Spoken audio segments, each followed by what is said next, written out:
히브리서 11장 5절로 6절까지의 말씀입니다. 에녹의 믿음이라는 제목으로 오늘 하나님의 말씀 나누기 원합니다.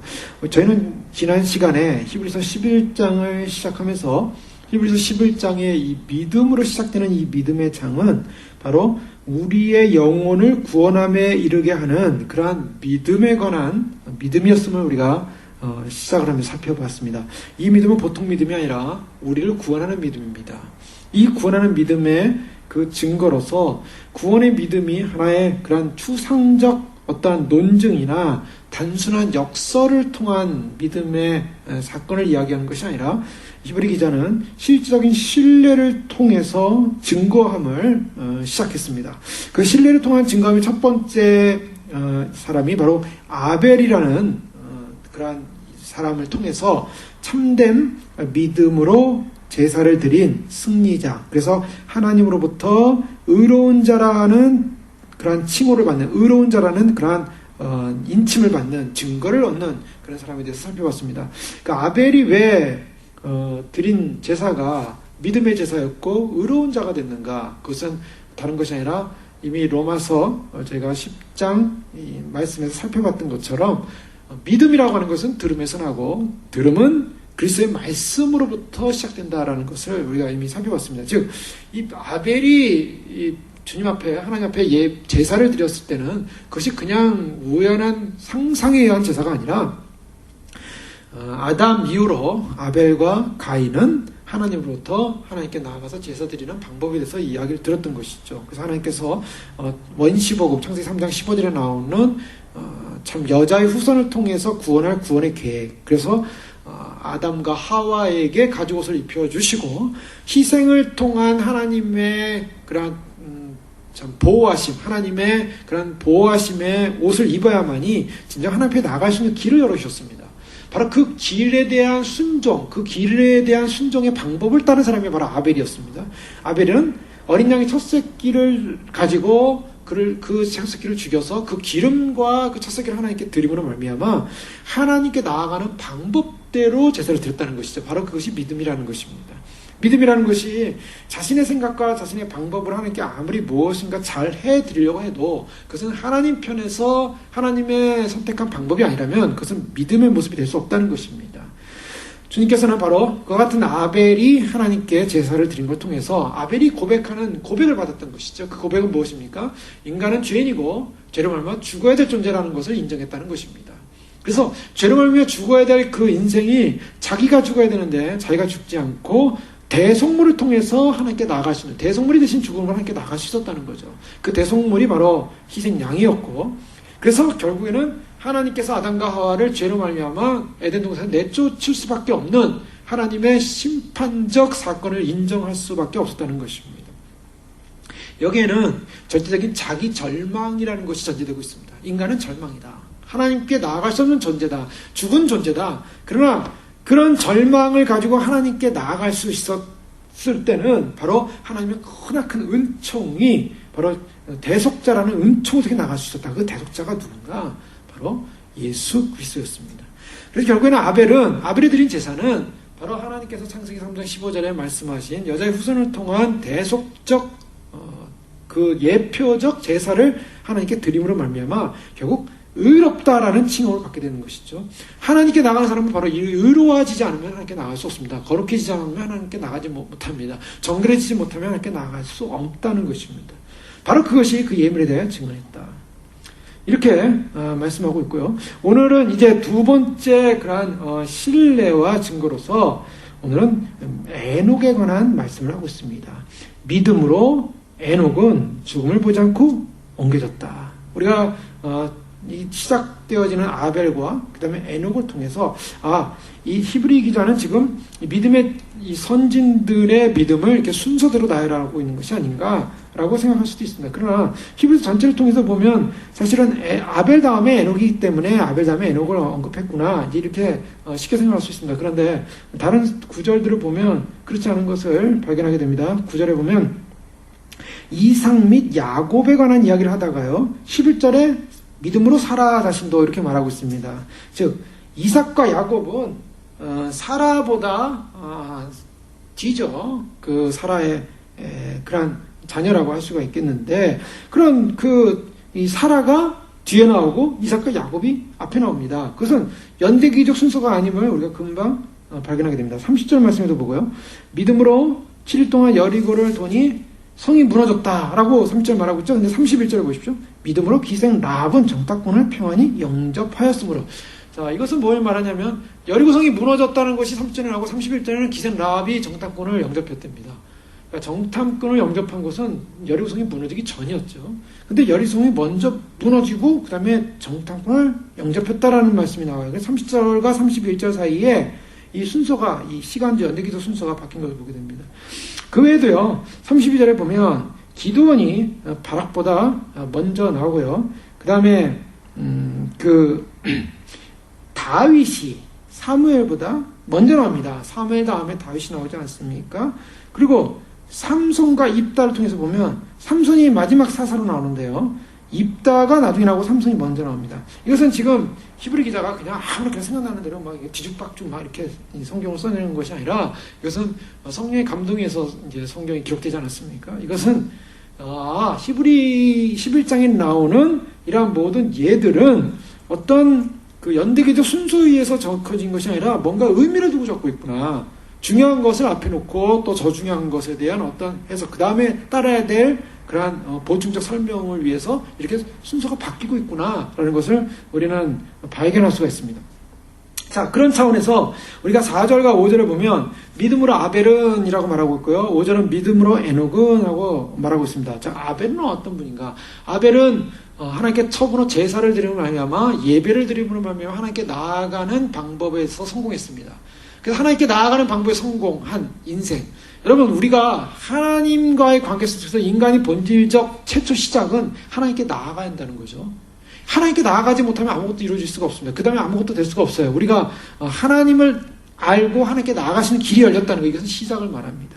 예수님을 처음 알게 되면 예수님을 영접하십시오. 그래서 예수님을 영접하면 제가 예수님의 피로 용서함을 받고 우리가 하나님의 자녀가 됩니다. 이게 뭘 말합니까? 하나님과의 관계가 시작된다는 거죠. 바로 아벨은 그런 의미에서 제사를 통해서 하나님과의 관계가 시작된 하나의 예표로 드러나고 있고요. 하나님 안에서 진정한 예배자의 모습으로서 의롭다함을 칭함을 받는 존재로 나타나고 있습니다.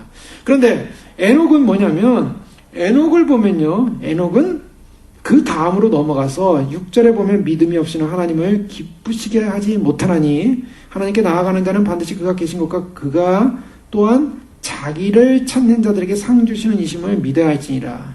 자, 이 에녹 같은 경우는요, 하나님께 나아가는 것만이 아니라, 하나님께 나아가는 것만이 아니라, 아벨 하나님께 나아갔죠. 근데 에녹 같은 경우 하나님께 나아가는 것만이 아니라, 그가 계신 것과 또한 그가 자기를 찾는 자들에게 상 주시는 이심을 믿어야 한다. 자, 이것은 뭐냐면 상을 받는다.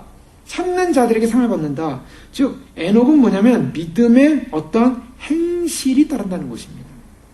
자, 여기 순서가 있는 것을 발견하게 됩니다. 즉, 우리가 하나님과의 먼저 관계성 속에서의 시작, 하나님 안에서의 시작. 자, 믿음이란 무엇인가? 그러면 믿음을 아벨과 에녹을 시작하면서 믿음은 첫째 하나님을 알아가는 것이고, 하나님의 다스림과 하나님의 법과 하나님의 통치와 하나님의 방법, 하나님이 누구신가, 또 하나님께서 무엇을 원하시는가를 알아가는 것이 믿음이라고 할 수 있고요.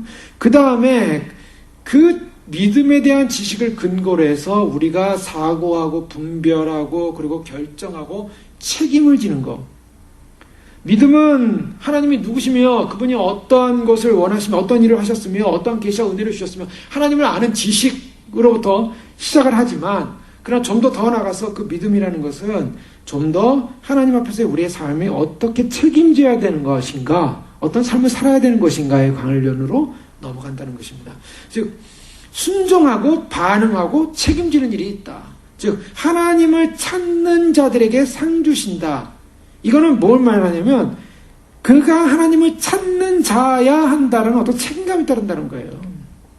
그 하나님을 찾아야 한다는 책임감. 하나님을 아는 것과 신존재에 대한 인식만이 아니라 상 주시는 이 앞에서 우리가 책임 있는 삶의 몫을 해야 된다라고 에녹을 통해서 보여주고 있는 모습입니다.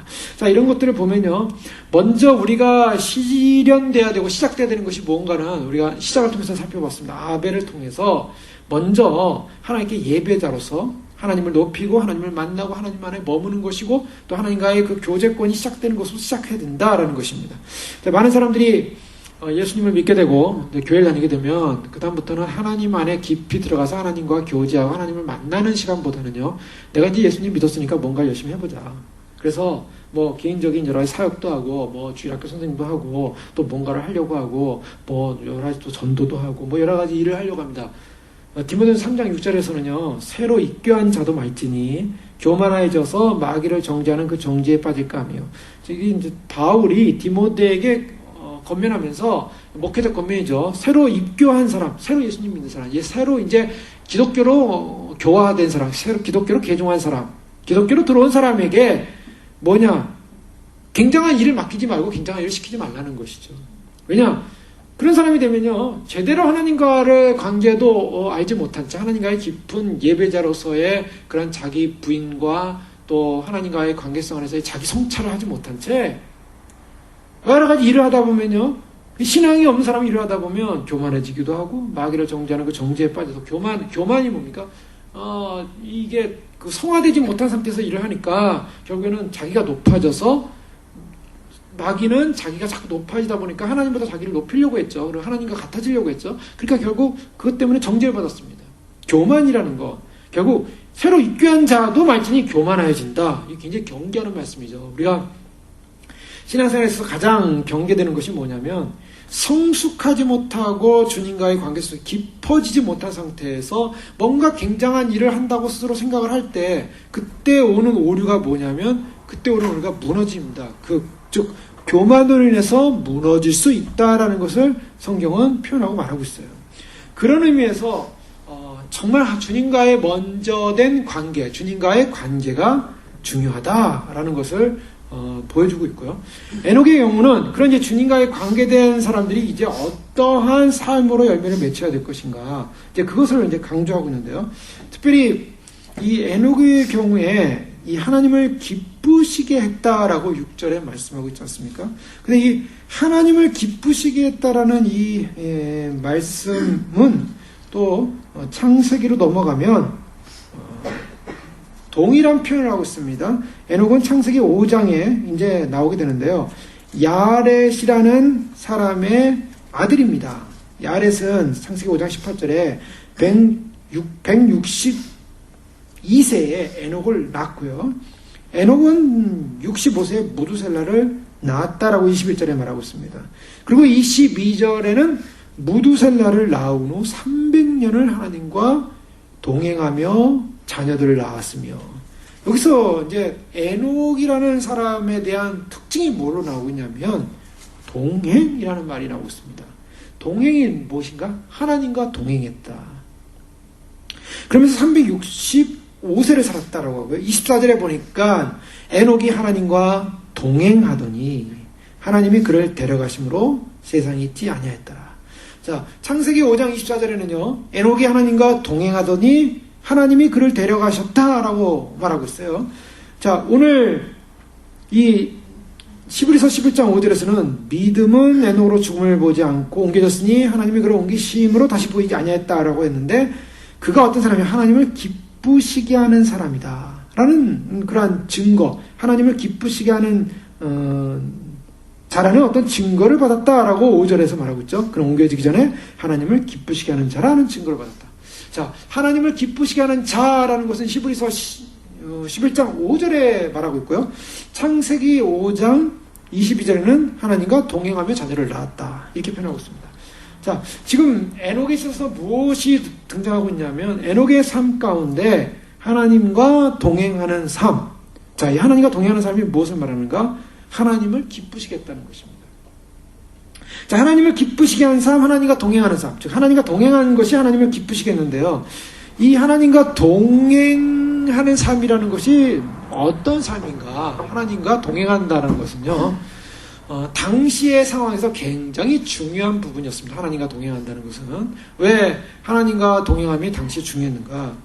우리가 창세기 상황을 보면요, 이 에녹 상황을 보면, 우리가 이제 오래전에 이 에녹을 살펴보지 않았습니까? 에녹이 엘리야와 더불어서 구약에서는요, 죽지 않고 살아서 하늘나라 간 사람. 그래서 죽지 않고 살아서 하늘나라 간 사람으로서 우리가 너무나 정말 그 모델로 보고 있고요. 이걸 프로토타입이라는 표현을 쓰는데 아주 원형입니다. 원형. 이 휴거의 원형. 이 원형인데요. 이 에녹이 어떻게 죽지 않고 살아서 하나님 나라 갈 수 있었을까? 이게 초자연적인 사건입니다. 사실 자연계를 뛰어넘는 사건이죠. 왜냐하면 아담 이후로 모든 자연계는 다 죽어야 되는데 죽지 않더라는 거예요. 죽지 않고 살아서 갔다. 근데 그 당시 어떤 상황이냐면 우리가 잠깐 살펴봐야 됩니다. 가인이 아벨을 죽이지 않습니까? 가인이 아벨을 죽인 것은 뭘 대표하고 있냐면요, 세상의 악함을 대표하고 있어요. 인간의 악성, 인간의 죄성, 인간의 죄의 완악함. 그 인간의 죄성과 인간의 죄의 완악함이 의롭게 하나님 앞에 하나님 말씀대로 사는 사람에 대한 반항과 그 다음에 저주와 그 다음에 살인으로 나타난 장면이었는데요.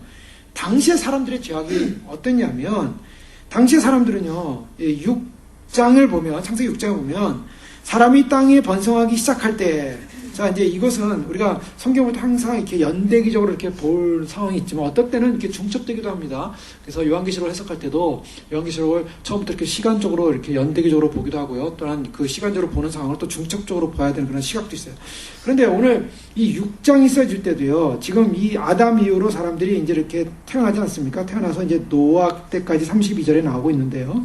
근데 6장 2절에 보면 사람이 땅에 번성하기 시작할 때 그들에게 딸들이 나니 어떻습니까? 하나님의 아들들이 사람의 딸들의 아름다움을 보고 그 다음에 자기들이 좋아하는 모든 여자들을 아내로 삼아서 이렇게 자녀들이 나타나기 시작했고 자손들이 나타나는데요. 하나님 보실 때 그들의 생각이 너무 악했다는 것입니다. 창세기 6장 5절에 보면 여호와께서 사람의 죄악이 세상에 가득함과, 자, 창세기 6장, 이제 인간들이 이제 퍼지기 시작할 때예요. 이 시작입니다, 시작. 그런데요, 시작되는 인간, 이 커뮤니티가, 이 지구가 죄악이 가득했대요. 그의 마음으로 생각하는 모든 계획이 항상 악할 뿐이었다라고 말하고 있어요.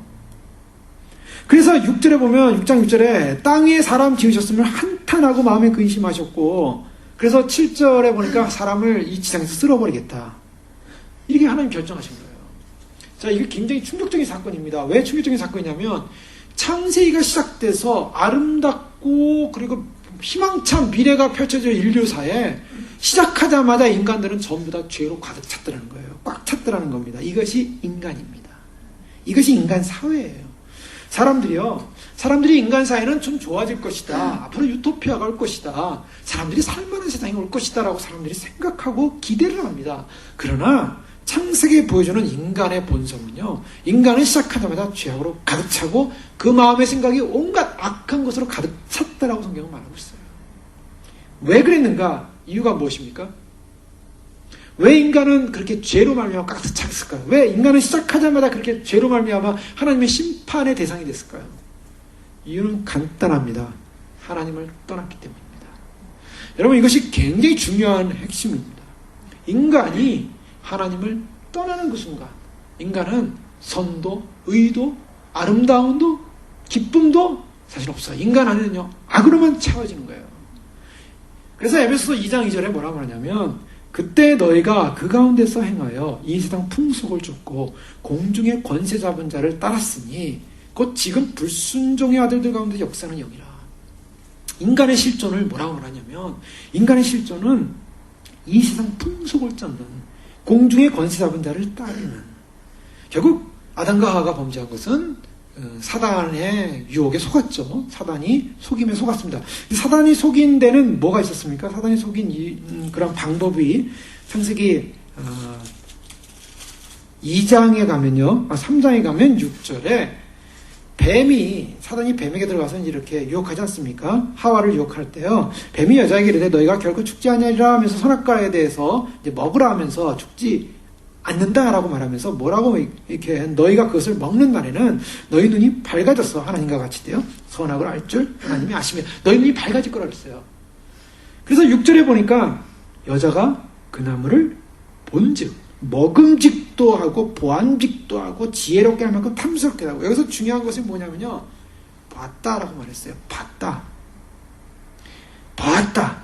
자, 이 보는 거 문제가 있습니다. 왜냐면요, 6장 2절에도 보니까요, 하나님의 아들들이 사람의 딸들의 아름다움을 보고, 자, 6장 이제 네피림이라는 자손이 나오는데요. 이 네피림이라는 자손은 거인 자손으로 봅니다. 지금 그 고고학자들이 사람들의 유족을 이렇게 그 유물들을 캐내면요, 제가 사진을 봤더니 진짜 어마어마한 거인들이 있었더라고요, 예전에요.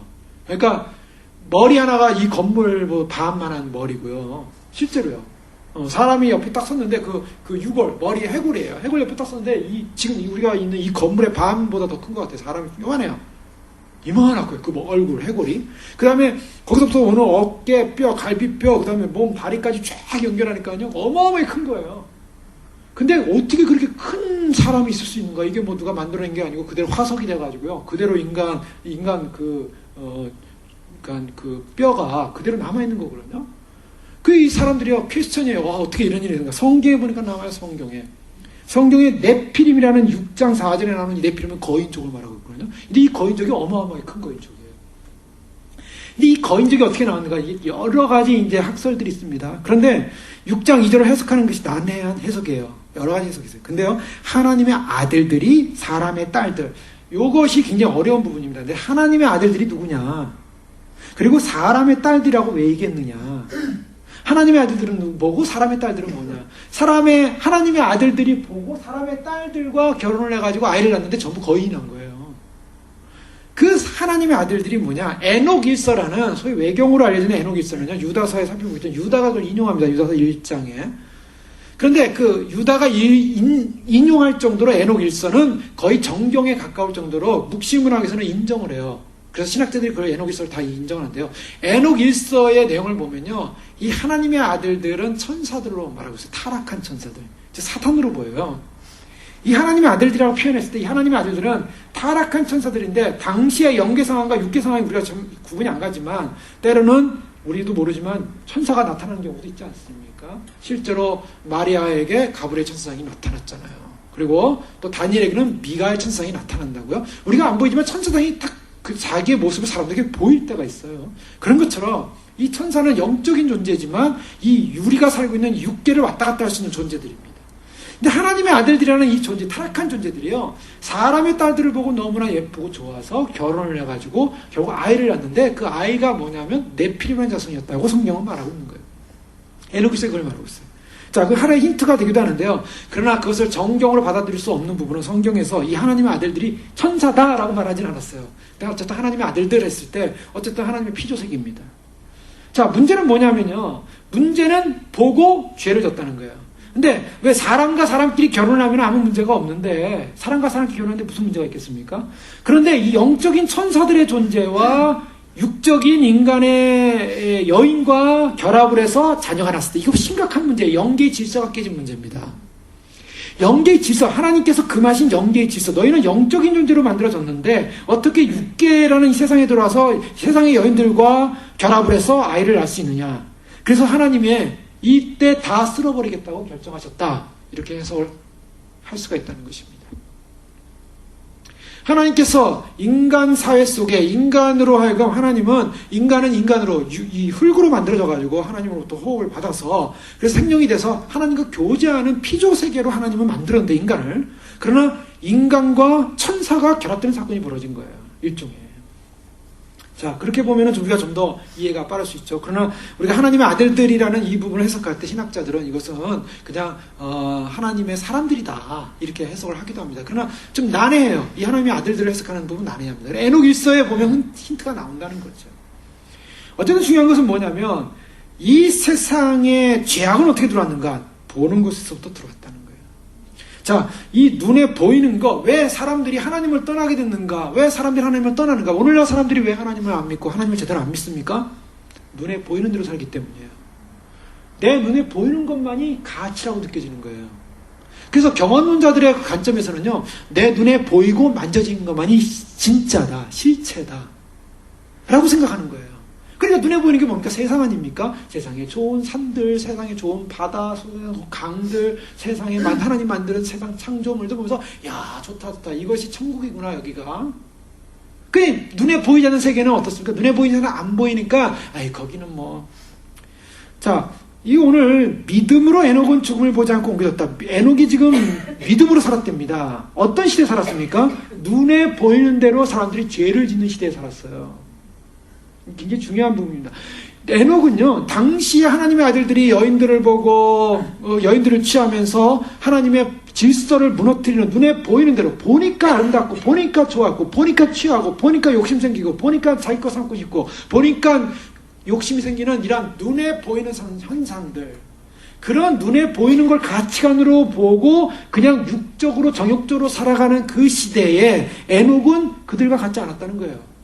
그게 믿음이라는 것입니다. 믿음은 뭐라 그랬습니까? 바라는 것들의 실상에 보이지 않는 것들의 증거다. 믿음이 뭐냐? 믿음은 보이는 걸 보고 믿는 것이 아니라 보이지 않는 것을 보이는 것처럼 받아들이는 것이 믿음이에요.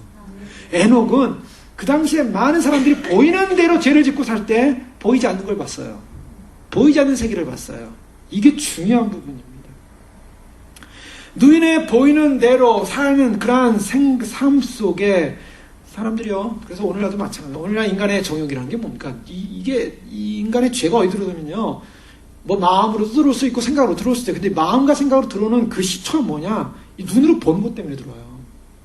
여러분, 눈으로 보는 것 때문에. 마음이 없는데 눈으로 보고 마음이 바뀔 수가 있는 거죠. 그죠? 마음이 바뀔 수가. 왜요? 근데 그것이 하나님의 선한 의지를 통해서 눈으로 보는 것조차도 통제가 된다면 아름다운데, 하나님의 선한 의지가 떠난 채 내 안에 육신의 정욕 때문에 눈에 보이는 것으로 즐겁기 시작하고 나를 즐거워지게 하고, 눈에 보이는 것이 보이지 않는 하나님 나라에 대한 믿음의 세계가 아니라 보이지 않는 것을 그런 소망하는 것이 아니라 보이는 것을 추구하고자 하는 갈망, 반드시 거기는 육신의 인간의 정욕적 부분이 들어갑니다. 그런데요, 이런 보이는 것을 쫓아 살았기 때문에 그들은 어떻게 했습니까? 보이지 아니하시는, 당시에 눈앞에 당장 보이지 않는 하나님에 대해서 등을 돌렸다는 것입니다. 이것이 문제예요. 하나님의 말씀 눈에 안 보이죠. 그러니까 하나님이 먹지 말라 그랬는데 눈에 당장 보이는 선악과가 보인 거예요. 말씀은 안 보여요. 선악과는 보여요. 말씀은 집어던지고 선악과 따먹는 거예요. 하나님 안 보여요. 하나님이 어딨냐? 하나님이 어딨냐? 그냥 내가 눈에 보이는 대로 살아가는 것이죠. 그래서 그 눈에 보이는 거 붙잡는 거예요. 그러나 실체는 어디 있습니까? 성경에 말씀이었고 하나님 그분이 실체였어요. 근데 우리가요, 많은 사람들이 믿음이라고 할 때, 이 믿음 생활할 때, 이 믿음 생활이 과연 쉬운 것인가? 신앙생활을 오래 하고 교회생활을 오래 하는 사람들은요, 믿음이라는 것이 이렇게 어렵지 않다고 생각해요. 그렇죠? 믿음이 뭐 어려운가? 믿으면 되지.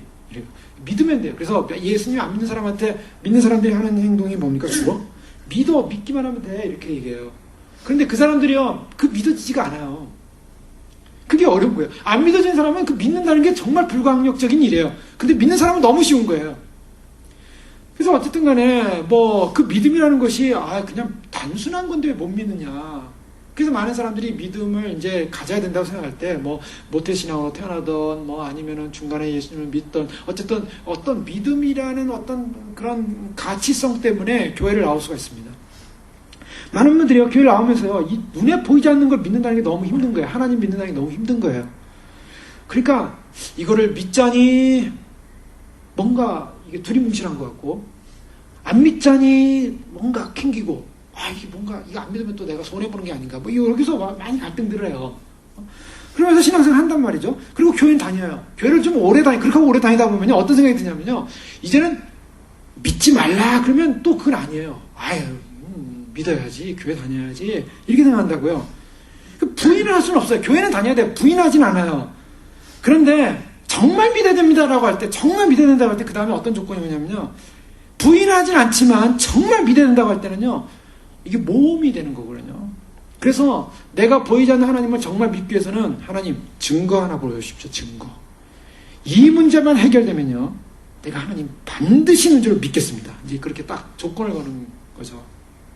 이 사업만 이번에 성공하면 내가 많은 인생의 문제 있는데 요 문제 하나, 질병 있는 분들은 질병 하나 해결해 주시면, 아니면은 자녀들 키우는 분들은 자녀가 잘 돼서 성공하는 거 한번 보면 내가 주님을 진짜로 열심히 확실히 믿겠습니다. 이렇게 이제 생각할 수 있다는 거예요. 근데 과연 그래서 믿어지냐는 거죠. 대부분 또 그런다 그래서 그런 응답이 오면은 또 좋겠어요. 그러나 안 오는 경우도 많죠. 근데 응답이 올 경우가 있어요. 또 가끔. 자, 응답이 온다고 생각해 보십시오. 내가 정말 이거 주님이 해주시면 믿겠습니다라고 했는데 그런 응답이 딱 떨어졌어요. 어떻겠습니까? 그러면 그렇지. 주님이 정말 살아계시면 내가 열심히 믿겠습니다. 얼마나 오래 갈까요, 그게? 정말 좀 믿음이 생기려고 하는 사람은 일주일 간답니다. 일주일. 근데 보통 사람은 3일 정도 가고요. 그냥 머리가 팔팔 돌아가는 사람은 한 3시간 정도면 그 기쁨이 사라져요. 3시간 정도면. 그 다음에 무슨 생각합니까? 그게 뭐 하나님 때문에 됐냐? 내가 잘나서 된 거지. 그게 또 하나님 때문에 됐냐? 이게 뭐 다 운이 좋아서 된 거지. 그게 하나님 때문에 됐냐? 이렇게 넘어간다고. 하나님은 정말 절대로 믿느냐? 자, 이게 뭐냐면요. 믿음이라는 것이 이렇게 단순하게 생기지 않더라는 거예요. 쉽지 않습니다. 사람들이, 많은 분들이 이런 과정을 통해서 믿는 분이 있고, 어떤 분은 그냥 믿자마자, 믿기로 결정하는 순간부터 100% 믿어지는 경우가 있어요. 정말 큰 은혜입니다. 근데 지금 에녹이 하나님을 믿고, 창세기 보면은, 무두셀라를 낳고 300년간 하나님과 동행했다고 그랬어요. 300년간 동행하다가 그가 이제 하나님 데려가심으로 데려갔습니다. 그런데 놀라운 것은 이 믿는다는 것이 에녹이 처음에 그냥 확실히 100% 믿어가지고 막 믿음이 충만했을까? 뭐 여러 가지 두 가지로 해석할 수가 있어요. 그랬을 것이다. 에녹은 그냥 깨어난 것이다. 소위 말해서 너무 놀란 거예요. 우리가 잘 알다시피 에녹이 왜 하나님과 300년간 동행했는가? 무두셀라를 낳았어요. 낳고 300년간 동행했었어요. 낳을 나이가 65세였습니다. 65세의 아들을 낳았어요. 그러니까 65세 전에는 하나님과 동행했다는 말이 없죠. 그러니까 65세에 낳고 300년간 동행하다가 365세에 이제 하나님의 데려가심을 당합니다. 그러면 무두셀라가 굉장히 키포인트라 했죠. 무두셀라가 누구길래 왜 무두셀라를 낳고 그랬는가? 무두셀라는 창 던지는 자라는 그런 히브리적 원어적 의미를 갖고 있습니다. 창 던지는 자를 고고학자들이 해석할 때 이 창 던지는 자는 당시 고대 사회에서 저격수와 같은 사람이에요. 전쟁이 일어나면요. 성 같은 망 위에 서가지고요. 적이 쳐들어오면 창 던지는 자가 당시 이제 활이 없었던 것 같아요. 창 던지는 자가 창을 쫙 던져가지고 그 적장을 탁 맞춘다 이거죠. 그러면 적장이 탁 쓰러지면 고대 사회에서는 적장이 돌격 앞으로 했는데 막 뛰어나가는데 적장이 먼저 확 죽어버리면 그 리더십을 잃어버리는 거예요. 현대전에서는 앞에 뛰어나가는 소대장이 죽으면 그 다음에 선임하사가 또 소대장 역할하고 선임하사 죽으면 병장이 하고 뭐 이런 식으로 해서 이렇게 해서 전투를 치르지 않습니까? 우리 장로님 계신데 6.25 때 아마 그랬을 것 같아요. 그랬다고 그래요 실제로. 그런데요 리더십이 누군가 있어야 돌격 앞으로 하죠.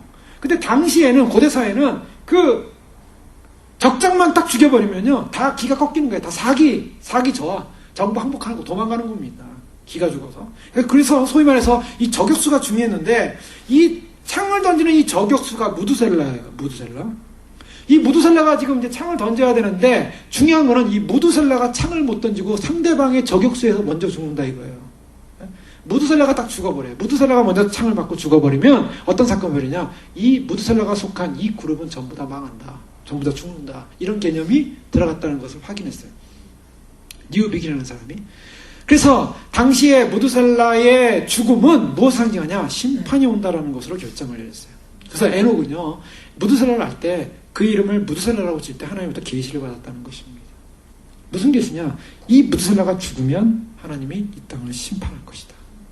자, 이것을 신학자들의 그냥 상상과 추정으로만 해석할 수 있을까? 그래가지고 이것을 좀 연구를 해보면 간단합니다. 몇 가지 수학, 덧셈만 해보면 간단히 나와요. 에녹이 무두셀라를 낳고 300년간 동행했는데 무두셀라가 죽으면 심판이 온다 그랬는데 과연 무두셀라가 죽고 심판이 왔을까? 검증해보면 되죠. 이 창세기 5장 25절에 보니까 무두셀라는 187세에 라멕을 낳았다 그랬습니다. 187세에 라멕을 낳았어요. 그러니까 무두셀라 나이 187세에 라멕을 낳았고요. 라멕을 낳고 969세를 살다 죽었더라고 창세기 5장 27절에 말하고 있어요. 근데요, 라멕이 182세에 아들을 낳았는데 아들이 노아였어요. 자, 무두셀라가 187세에 라멕을 낳고요. 라멕이 딱 태어나가지고 182세가 지났어요. 그리고 아들이 낳았는데 노아였어요. 그러면 무두셀라부터 노아가 날 때까지 몇 년이 지났냐? 무두셀라 187, 라멕 182, 그러니까 369가 되더라는 거예요. 즉 무두셀라 나이 369세에 노아가 태어났어요. 그러면 노아가 이제 딱 한 살일 때, 노아가 태어났을 때, 한 살일 때 무두셀라 나이는 369세, 할아버지 살아계셨어요. 무두셀라 살아있었습니다. 그런데요, 성경에 보니까 창세기 7장 6절에 하나님께서 이 땅 가운데 홍수를 낼 때, 6절 홍수가 땅에 있을 때 노아가 몇 세냐면 600세라고 했어요. 600세. 노아가 600세 때 하나님께서 노아 방주 다 만들고 홍수를 주는데요. 노아가 600세예요. 그러면요, 노아가 태어날 때 무두셀라 나이 369세. 노아가 홍수를 맞이하는 그 해가 노아가 600세예요. 그러니까 369 플러스 600을 하면요. 몇 세가 나오면 969가 나와요. 969가 무슨 해냐? 창세기 5장 20절에 그는 969세를 살고 죽었더라. 무슨 말이냐면요. 에녹이 무두셀라를 낳고 300년간 하나님과 막 동행했다고 말하고 있어요. 하나님 기쁘시겠대요. 그 이유가 무엇인가? 무두셀라 죽으면 심판이 온다. 두려웠어요. 무두셀라가 언제 죽을지 몰라요. 고대 사회에서 물론 장수하는 세대였지만 당시에는 막 900세, 800세, 막 300년 사는 건 사실 에녹으로서는 오래 못 산 거예요. 그런데 900세 사는 그때, 그렇지만은 언제 이 무두셀라가 죽을지 모르는 인생. 그러니까 늘 그걸 깨울 수밖에 없었던 거죠. 무두셀라야, 네가 죽으면 심판이 온다. 네가 죽으면 심판이 온다. 그 아이를 보면요, 심판이 보이는 거예요. 얘가 죽으면 심판이 오는 거예요. 얼마나 두려운 거예요. 이 아이를 볼 때마다. 그러니까 이 아이를 보면서 그 사람이 성장하는 걸 보면서 자녀가 성장을 보면서 살았던 에녹은 하나님께 데려갔었다고요. 그리고 무두셀라는 계속 살았어요. 에녹은 사라졌고요. 무두셀라는 계속 살아서 무두셀라 나이 969세에 노아 600세에 홍수가 내린 거예요. 무두셀라 죽는 해. 그렇다면 홍수 전에 무두셀라가 죽었습니까? 홍수 때 무두셀라가 죽었겠습니까? 홍수 전에 죽었을 거예요. 재밌는 것은요. 그러면 이제 주일학교를 이제 오랫동안 교회를 다니신 분들은 이제 주일학교 때 막 이렇게 퀴즈 하지 않습니까? 이 세상 성경 전체 가운데 제일 오래 산 사람 누군지 아세요? 하고 이제 질문한다고. 제일 오래 산 사람 누굽니까? 무두셀라입니다. 무두셀라가 제일 오래 살 때 성경에 나오는 인물 중에 제일 오래 산 사람 969세. 1000세 산 사람 없어요. 제일 오래 산 사람 장수 무대 1등 969세 무두셀라. 그러면요, 사람들이 막 무두셀라 오래 살아서 정말 1등입니다 하는데 왜 무두셀라는 오래 살았을까요? 이 질문이 중요한 질문입니다. 무두셀라는 왜 오래 살았을까요? 왜 969세까지 살았을까요? 태어나서 거의 1000년을 살았어요. 하나님이요, 어떻게든지 인간 수명을 늘려놨어요. 무두셀라는 끝까지 살려놨어요. 끝까지 오래 살아야겠어요. 왜요? 이 사람이 죽으면 하나님의 인류 역사에 없는 무시무시한 홍수 심판으로 인류를 멸절시키는 순간이 오기 때문이에요. 이것은 무엇을 해석하냐면 긍휼입니다. 하나님이 심판을 결정했어요. 무두셀라를 태어나게 할 때부터 심판을 왜? 사람들이 타락했어요. 온 땅이 타락했어요. 온 땅이 타락했는데 하나님이 심판을 결정했는데 심판을 결정하고 나서 사람들에게 기회를 주는 거예요. 마지막 기회. 무두셀라를 끝까지 살린 거예요. 969세까지. 여기에 놀라운 비밀이 있습니다. 왜 그렇습니까? 그들이 하나님으로부터 심판을 받으면 영원한 형벌로 들어가요. 영원한 형벌, 영원한 고문.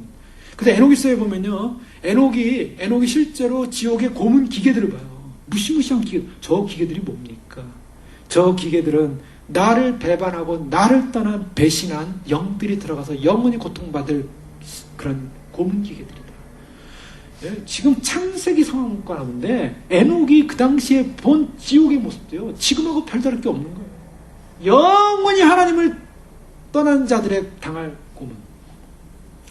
인생의 문제 가운데 가장 소중한 문제는 뭐냐면요, 이 세상에 돈 벌고, 이 세상에 뭐하고, 이 세상에 뭐 잘 되고, 이 세상에 이름 나고, 이 세상에서 굉장히고, 이 세상에서 다른 사람이 인정받고, 그래서 이 세상에서 정말 이 세상이 아니라 하나님과의 관계입니다. 아멘. 하나님과의 관계. 우리 인생에 해결해야 될 가장 중요한 문제는 하나님과 나와의 문제예요. 내가 하나님 만나야 돼요. 인간이 창세기부터 하나님을 떠나는 그 순간부터 하나님으로부터 버림받았고, 결국 하나님부터 버림받고 하나님을 떠나서 본인은 즐거운지 모르지만, 그러나 그에게는 마지막 심판이 예고되고 있다는 거예요. 그래서 그 심판이 뭐냐? 죽음이라는 곳으로 왔어요. 죽음이라는 것은 인생의 문제 해결할 수 없는 문제였습니다. 그러나 여기서 에녹은 바로 무두셀라를 낳고요, 하나님과의 관계를 아는 거예요. 하나님과를 떠나면은 이렇게 심판을 당하는구나. 하나님을 떠나서 이상 보는 대로 살기 시작하면, 이상 자기 욕심대로 살기 시작하면, 이상이 자기 정욕대로 살기 시작하면 이렇게 심판을 당하게 되는구나. 앞으로 심판이 올 것이구나. 자, 그걸 유다서에서요. 1장 14절에 보면 에녹이 이렇게 말합니다. 유다서 1장 14절. 아담의 7대 손 에녹이 이 사람들에 대하여도 예언하여 이르되 보라 주께서 그 수만의 거룩한 자와 함께 임하셨나니 이는 무사람을 심판하사 모든 경건하지 않은 자가 경건하지 않게 행한 모든 경건하지 않은 일과 또 경건하지 않은 죄인들이 주를 거슬러 한 모든 완악한 말로 말미암아 그들을 정죄하려 하심이라 하였느니라. 여기서 보면요. 아담의 7대 손 에녹이 예언하여 이르되 보라 주께서 수만의 거룩한 자와 함께 임하셨나니 무사람을 심판하겠다고 예언했어요. 에녹은 무드셀라를 낳고요. 하나님의 심판을 본 거예요. 하나님의 심판을 보고 그 먼 훗날 일어날 하나님의 심판. 이것은 유다서는 상황은 예수님이 다시 오셔서 이루실 심판입니다. 그 하나님의 사람 인자가 앞으로 와서 이룰 심판. 왜 심판당하니까 인간들이? 왜 사람들이 심판을 당해요? 그들이 향한 일들, 그들이 향한 말들, 그들이 향한 일들과 그들이 향한 말들이 뭡니까? 하나님을 떠난 일들이었고 하나님을 떠난 말들이었어요. 여러분 하나님을 떠난 사람들의 이 하는 일들이 뭡니까? 하나님을 대적하는 일을 해요. 인간이 바벨탑을 세워서요 높이 세워가지고 우리가 높아지자 했는데 하나님을 대적하는 행위였어요. 오늘날 모든 기술 문명, 오늘날 발전되는 모든 인간을 높이고자 하는 것들, 사실 우리가 갖고 있는 테크놀로지요. 뭐 핸드폰이든 요즘 나오는 뭐 셀폰이든 뭐 컴퓨터든 인간 사회가 참 좋아지기 위해서 여러 가지 많은 노력을 합니다. 그러나 그것이 결국 하나님을 높이고 있느냐? 여러분 가보죠. 셀폰이 하나님을 높이고 있습니까? 컴퓨터가 하나님을 높입니까? 누구를 위한 겁니까? 인간을 위한 거예요. 그 인간을 위한, 그것이 하나님을 위한 도구가 아니라 인간을 위한 도구가 되는 것 다 바벨탑입니다. 테크놀로지 다 바벨탑이에요. 그래서 하나님께서 인간이 만든 테크놀로지 다 무너뜨릴 거예요. 인간이 쌓는 경제, 인간이 쌓는 그런 패권, 인간이 쌓는 국가의 힘들, 이거 다 하나님을 위한 게 아니에요. 자, 하나님을 위하지 않은, 경건치 않은 일이라고 말하고 있고요. 죄인들이 죽게 거스려 한 강팍한 말이 뭐냐? 강팍한 말, 하나님을 위해 대적한 말, 그리고 원망하는 말, 불만을 말하는 말, 정욕대하는 말, 그 입으로 자랑하는 말, 아첨하는 말. 여러분 보십시오. 에녹이 본 심판의 대상들이 누구냐면요. 바로 이런 말들이에요. 말이라는 것은 마음속에 있었기 때문에 나오는 거였죠. 강팍, 원망, 불만, 정욕, 자랑, 아첨. 이 모든 것들을 심판하겠대요. 왜요? 하나님 중심이 안 될 때. 자, 눈에 보이는 대로 살아가는 당시의 죄악 가운데서 에녹은 눈에 보이는 대로 살지 않은 믿음을 가진 사람입니다. 믿음은 바라는 것들을 시행하면 보이지 않는 것의 증거다. 그래서 그는요, 심판을 받고 그렇게 눈에 보이는 대로 사는 인생들이 당할, 하나님을 떠난 인생들이 당할 심판을 보니까 그렇게 해서 보살겠다는 거예요. 그러니까 하나님을 바라봤습니다. 하나님을 의지했습니다. 하나님의 심판을 보면서 그는 하나님과의 교제, 물론 두렵고 떨려서 막 할 수 없이 막 끌려가가지고 하나님을 만난 게 아니라 하나님을 만나는 것이 인생의 축복이다. 그래서 원래 에녹이라는 의미는 이 가르치는 자, 선생님이라는 의미를 갖고 있어요. 그래서 당시의 에녹은 단지 본인만 하나님과의 교제만 하고 있었던 것이 아니라 거기 있는 백성들에게, 거기 있는 사람들에게 앞으로 심판이 온다를 외쳤어요. 앞으로 심판이 온다. 그러니까 하나님께로 돌아와라. 인생들이 하나님께 돌아와라. 회개하고 돌아와라. 그리고 여기 있는 이 하나님의 아들들이라는 이 네피림의 자손을 내는 이 하나님의 아들들은 너희는 심판받을 것이다. 심판을 또한 외쳤어요. 자, 그렇게 믿음으로 살고 하나님을 바라보며 사니까 결국 어떻게 됐습니까? 결국 하나님을 떠나는 것이 죽음이었는데 에녹은 바로 그렇게 믿음으로 사는 사람에 대한 표본으로 죽음을 뛰어넘더라는 거예요. 죽지 않더라는 거예요. 이것을 보여주는 거예요. 에녹이 왜 죽지 않고 하늘나라 주님 있는 대로 갔는가? 바로 이러한 하나님을 바라보는 사람들은 죽음에 이르지 않는 존재다. 이 땅에 살고 있지만 이 땅에 속한 존재가 아니다. 생명을 가진 존재다. 라는 것을 증언하고 있는 것입니다. 여러분, 우리가 예수님을 믿는다는 건 무엇입니까? 예수님을 믿는다는 것은요, 우리의 전 인격을 통해서 주님을 신뢰하고 주님을 바라보고요.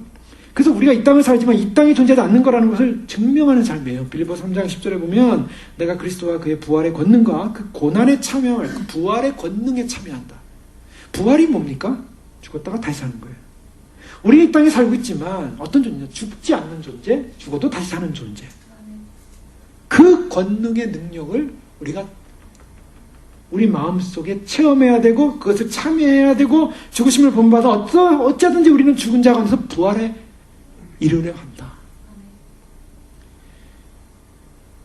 아벨은 죽음으로써 죽었지만 그는 의롭다는 사람이라는 것을 말하고 그는 지금도 살아서 말한다라고 얘기했어요. 죽은 존재가 아니라는 거야, 아벨 자체가. 그는 살아서 말을 하고 있다. 육체는 비록 죽음을 당했지만 그는 의로운 존재다. 예수님 믿으면 의로운 존재가 됩니다. 의로운 존재가 돼서 때로는 예수님 믿는 많은 사람들이 죽음을 경험하고 이 땅을 떠났지만 그들은 살아있어요. 동일하게 주님에 대한 믿음, 주님의 나라에 대한 믿음, 주님의 심판에 대한 믿음을 가진 사람이 그 심판에 대한 믿음을 가지고 하나님과의 관계 안에 살 때 주님, 그런 하나님과의 관계 안에 사는 주님의 백성들은 죽음을 초월하는 부활의 권능에 참여하는 뿐만 아니라 주님이 오시는 날 죽음에 동참하지 않는 죽음을 이기는 존재로서 하나님 나라에 들어간다는 약속을 주고 있는 것입니다. 이것이 바로 생명의 영역이에요. 눈에 보이는 것들 위에 눈에 보이지 않는 것에 사로잡힌 사람들. 여러분, 새들이 모이를 던져주면요, 길들여진 새들은요, 모이 쪼아먹으려고 막 옵니다. 예? 모이 쪼아먹으려고.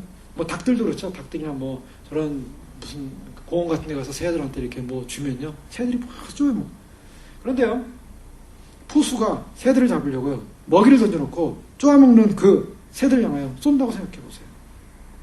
새들은요, 포수에게 잡히면 안 되고 포수를 경계한 채 하늘을 창공을 날라야 되는 게 새들이에요. 그런데 포수가 자기를 지금 죽이려고 총구를 대고 있는데 먹느라고요. 쪼아 먹느라고요. 자기에서 총이 날라오는지도 모르고 먹고 있는 거예요. 주님은 우리를 향해서 뭐라고 하냐면 우리의 삶은 이 땅에 먹이를 쪼아 먹기 위해서 땅을 보면 살지 말고 하늘의 것을 사모하라고 말씀하고 있습니다. 그게 우리의 본분이에요. 하늘 향해 날라야 돼요.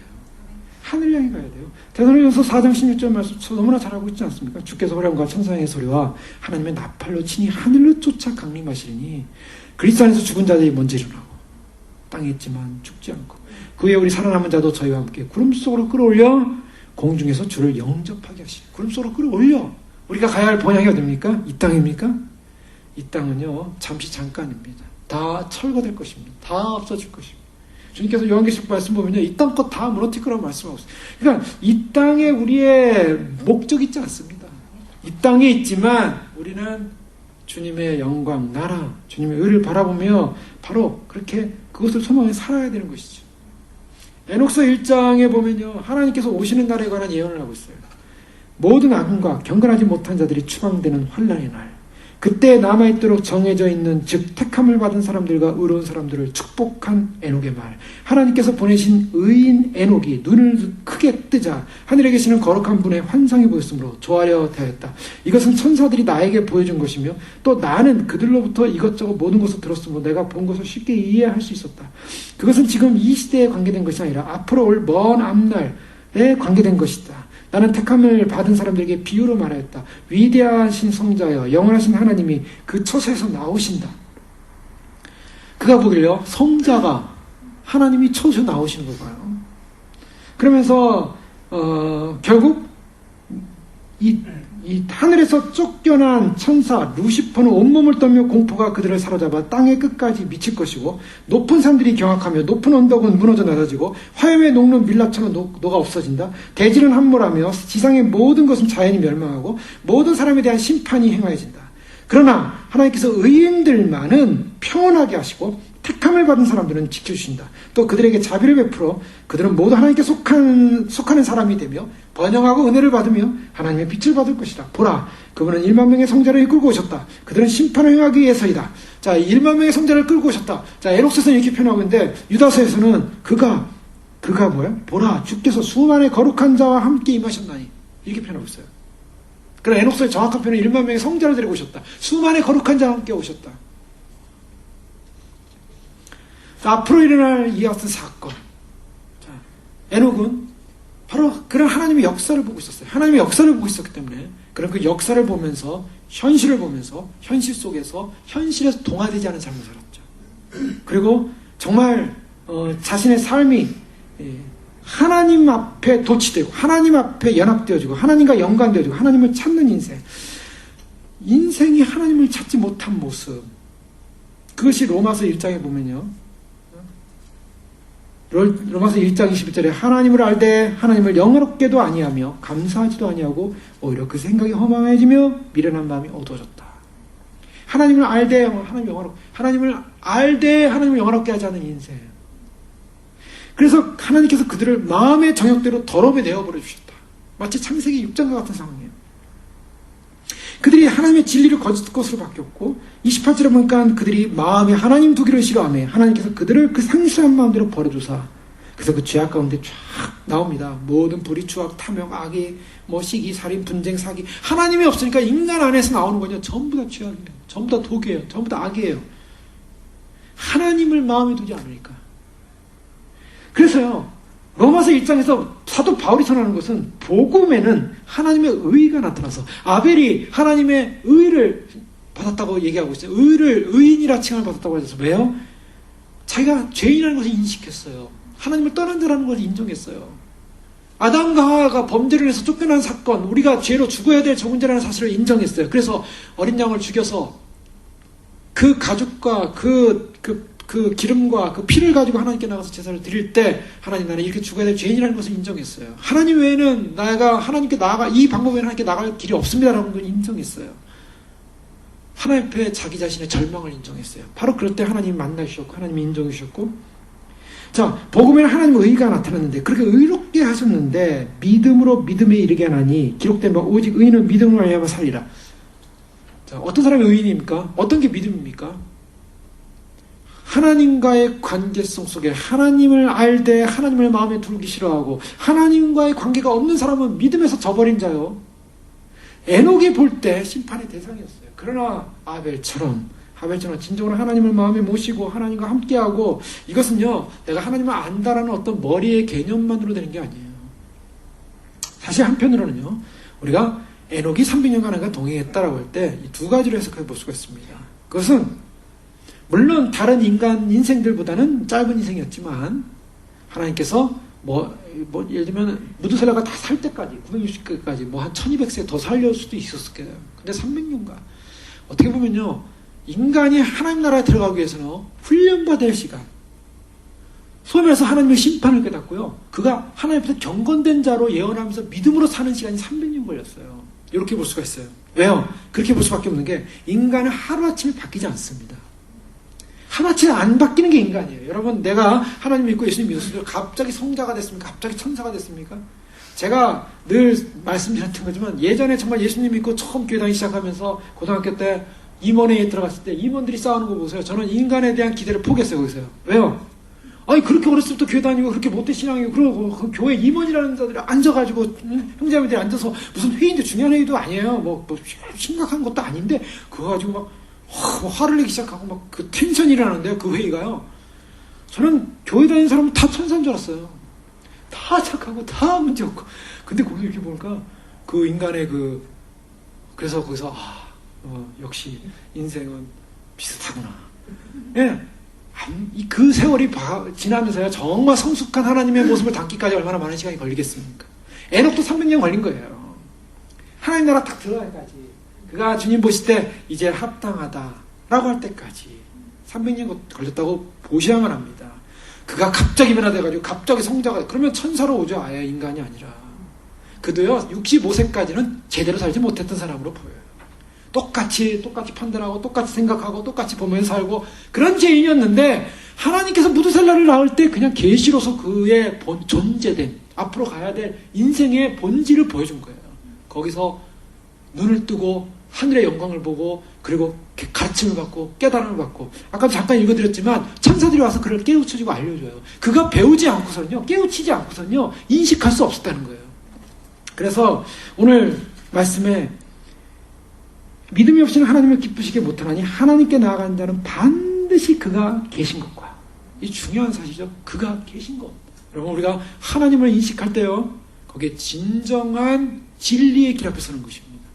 하나님의 계신 것을 인정하는 것, 그것이 바로 하나님을 하나님께 나아가는 데는 반드시 그 계셔야 되는 것을 인식한다는 거예요. 하나님에 대한 신의식입니다. 신의식을 가질 때 내가 하나님 계신 것을 믿을 때 우리의 양심이 변화되는 거, 우리의 삶이 변화되는 것이고 우리의 가치관이 변화되는 것이고 우리가 자꾸 거기 통제를 받는 것이죠.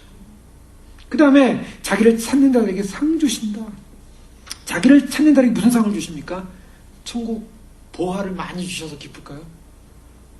물론 천국에 가면 우리에게 예비된 보화가 있으면 너무나 기쁘겠죠. 너무나 아름답고 좋겠죠. 뭐 그런 것도 하나의 기쁨이죠. 그러나 주님이 성경을 통해서 말씀하시는 상은 뭐냐면 하나님 그분이 상이라고 말씀하고 있습니다. 하나님 그분이 상. 아브라함에게요. 주님께서 창세기 15장 1절에 보면 이에 여호와의 말씀이 이 상 중에 아브라함에게 임하여 가라사대 아브라함아 두려워 말라. 나는 너의 방패여 너의 지극히 큰 상급이라. 하나님이 상급이래요. 여러분 하나님을 떠난 인생은요, 무시무시한 지옥 형벌, 무시무시한 불의 형벌, 무시무시한 고문 형벌, 무시무시한 곳으로 떨어질 수 있는 인생의, 그 인생의 결론입니다. 그게 심판이에요. 그런데 우리 인생의 가장 큰 축복은 뭐냐? 하나님을 만나는 거예요. 하나님과의 관계예요. 그래서 잃어버렸던 내가 하나님을 만나는 그 자리에 서는 것, 그것이 우리의 위치입니다. 하나님 중심, 하나님을 인식하고 하나님을 찾고 하나님을 갈망하고. 시편 19편에는요 하늘이 하나님의 영광을 선포하고 있대요. 궁창이 그 손으로 하신 일을 나타내고 있도다.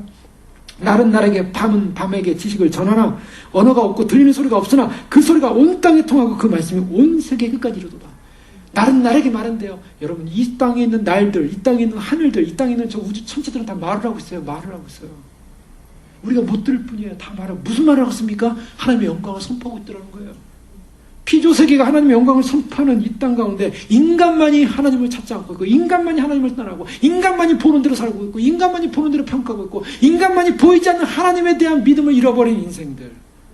에녹은 그러한 인생의 모습 가운데 보이지 않는 하나님을 믿었고 그 하나님을 증거했고 보이고 물질적으로 이 땅에 눈에 보이는 가시로 사는 죄악으로 가득 찬 세상을 향하여 앞으로 올 영광의 하나님, 심판하는 주님을 선포했습니다. 그리고 그분의 심판을 선포했습니다. 여러분 어떤 사람은요 믿음이 없는 상황에서 정말 가인 같은 경우는 믿음이 없는 상황에서 하나님께 나아갔어요. 우리에게 진짜 필요한 건 뭡니까? 진짜 필요한 건 이 믿음입니다. 믿음. 이 믿음은요 평생을 통해서 이루어져야 될 전인격적인 전존재적인 변화예요. 하나님과의 관계 안에서. 그래서 우리가 이제 하나님 안에 관계 안에서 정말 주님 오실 때까지 우리가 다 완성됐다고 누가 말할 수 있겠습니까? 우린 다 부족함이에요. 지금도 다 공사 중이지 않습니까? 공사 중인데 우리의 공사는 희망 있는 공사입니다. 어떤 공사냐? 방향이 없고 그냥 모래에 지은 그런 집을 짓는 것이 아니라 그리스도의 다시 오심과 영광의 주님과 그분이 오실 영광의 나라를 바라보는 믿음을 가진 자의 공사이기 때문에 이 공사가 완성되어지는 바로 그 시간에 주님이 우리를 데려가실 줄 믿습니다. 바로 주님은 그걸 기다리고 계신 거예요. 그래서 우리에게 주어진 시간이 얼마 남은지 모르지만 그러나 우리에게 희망이 있다면 한 명이라도 한 생명이라도 그들에게 복음이 증거되고 전파되고 그들에게 기회를 주기 위해서 무두셀라를 제일 오래 살게 만든 것처럼 하나님께서 우리에게 삶의 기회를 주시는 것, 교회의 기회를 주시는 것, 복음의 기회를 주신 것은 한 생명이라도 하나님과의 관계 안에 돌아오고 주님 오실 주님을 믿고 심판의 주님을 예비하고 그래서 심판에 빠지는 것이 아니라 다 구원받기 이르는 하나님의 뜻인 줄 믿습니다. 기도하겠습니다. 이 시간 기도할 때 그렇습니다. 진정으로 우리에게 필요한 것이 믿음인 줄 믿습니다. 주님 보이지 않는 주님의 영광 나라 그것이 실체임에 하나님을 떠난 인생이 가장 불행한 인생이고 하나님을 떠난 인생이 가장 받아야 될 그 형벌이 무서웠기에 주님이 이 땅에 있는 모든 생명 있는 기식들 사람 지으셨음을 한탄하였습니다. 왜요? 하나님을 떠났기 때문입니다. 주님 우리를 향하여 가장 귀하게 여기는 그런 대상이 있다면 바로 그것입니다. 하나님을 찾고 하나님을 기뻐하고 하나님을 기대하고 하나님을 바라보는 인생입니다. 하나님을 기대하고 하나님과의 관계성 속에 있는 인생은 죽음에 속한 인생이 아니라 죽음을 초월한 인생이요 주님이 오신다면 들림받을 인생이요 죽은 백성들이라면 그 죽은 백성들이 부활의 영광에 참여하는 바로 죽음을 초월한 인생들입니다. 우리를 그런 인생들로 불러주셨습니다. 주님 우리가 주님 붙잡고 하나님 붙잡고 우리 인생의 가장 본질적인 문제 주님 안에서 우리를 발견하고 그래서 주님과 주님 기뻐하시는 그 영광스러운 나라 그 나라의 주님과 영원히 연합되어지는 그 영원한 소망을 향하여 오늘도 달려가게 하시고 하나님을 기쁘시게 하고 하나님과 동행하는 하나님과 함께하는 인생의 본질을 놓치지 않고 달려갈 수 있도록 축복하여 주시옵소서. 함께 기도하시겠습니다. 아버지 하나님 감사합니다. 주께서 아버지 하나님 이 밤에 저희를 인도하시고 아버지 하나님 참으로 주님 주님을 만나시게 하시고 주님을 의지하게 하시고 주님을 바라보면서 아버지 하나님 참으로 주님을 만나는 것이 우리의 행복입니다. 주님을 만나는 것이 우리의 축복입니다. 주님을 만나는 것이 우리의 본질입니다. 아버지 하나님 사람들이 하나님을 알 때 하나님을 영화롭게 하지 않았고 하나님을 알 때 하나님을 안다고 하지만 하나님을 찾지 못했습니다. 아버지 하나님 그러나 하나님을 안다고 하지만 참으로 주님을 의지하지 않았던 그런 인생들이었습니다. 아버지 하나님 그러나 우리는 주님 안에서 주의 말씀 안에서 주의 진리 안에서 아버지 하나님 하나님을 찾고 하나님을 경외하고 하나님을 영화롭게 하고 하나님을 높여드리고